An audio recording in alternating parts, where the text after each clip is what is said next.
America में भी एक बार भी भारतीय प्रतिनिधि ने कहा था कि यहाँ पर आदिवासी निवास नहीं करते। क्या शुरू से ही यह हमेशा राजनीतिक पार्टियां यहाँ पे आदिवासी शब्द का जिक्र करना नहीं चाहती या फिर इससे दूर भागती? बिल्कुल, जैसा आपने जिस संदर्भ में आपने बात उठाया है, हमेशा जैसे यूएनओ में जो है तमाम जो देश हैं उनके संविधान वहाँ जमा होते हैं। और एक जो इंडिजिनियस की जो बात कर रहे हैं आप आदिवासी का, अगर ये आदिवासी इंक्लूड होता तो शायद हमको लगता है कि यूएनओ की तरफ से हमको विशेष प्रोटेक्शन मिलता। लेकिन जब हमारे संविधान निर्माताओं ने जब हमको शेड्यूल ट्राइब के लिस्ट में शामिल किया, इससे कहीं ना कहीं हमारी जो है हमको कमज़ोर किया गया। और जब भी मीटिंग वहाँ होते हैं और जो भी झारखंड से या जो देश से प्रतिनिधित्व करते हैं, वहाँ पर यही बात बोला जाता है कि इंडिया में जो है वहाँ आदिवासी है ही नहीं। तो जो आदिवासी के लिए जो प्रोटेक्शन के लिए वहाँ जो यूएनओ में कानून बने हैं, उसका बेनिफिट हम लोग को नहीं मिल पाता है। क्या इसलिए जब मरांगोम के जयपाल सिंह मुंडा ने आदिवासी शब्द पर को लाने के लिए संविधान में जोर दिया था? बिल्कुल, उनका मानना था कि अगर ये शब्द अगर जुड़ जाते तो शायद हमको यूएनओ में जो प्रोटेक्शन के लिए जो कानून बने हैं उनका हमको बहुत बेनिफिट मिलता।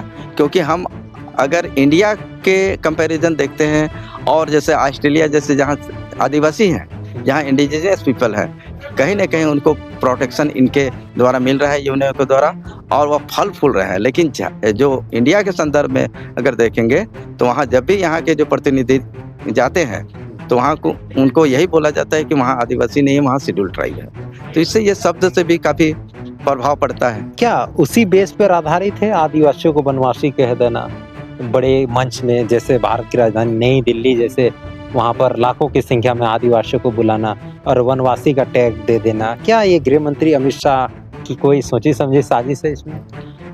मेरा ऐसा मानना है कि जो लोग भी धार्मिक विमर्श पे लाते हैं जी, क्योंकि ये अगर भारत को देखा जाए तो एक वेलफेयर स्टेट है, और अगर शेड्यूल ट्राइब की बात किया जाए तो ये शेड्यूल एरिया एक पार्टिकुलर जो है एक सेपरेट एरिया है, और उसका प्रशासन नियंत्रण जो है एक संसदीय अधिनियम के द्वारा होना। अगर उनका उत्थान होना है तो संवैधानिक प्रावधानों के तहत जो कानून बने हैं उनके तहत प्रोटेक्शन देने की बात है।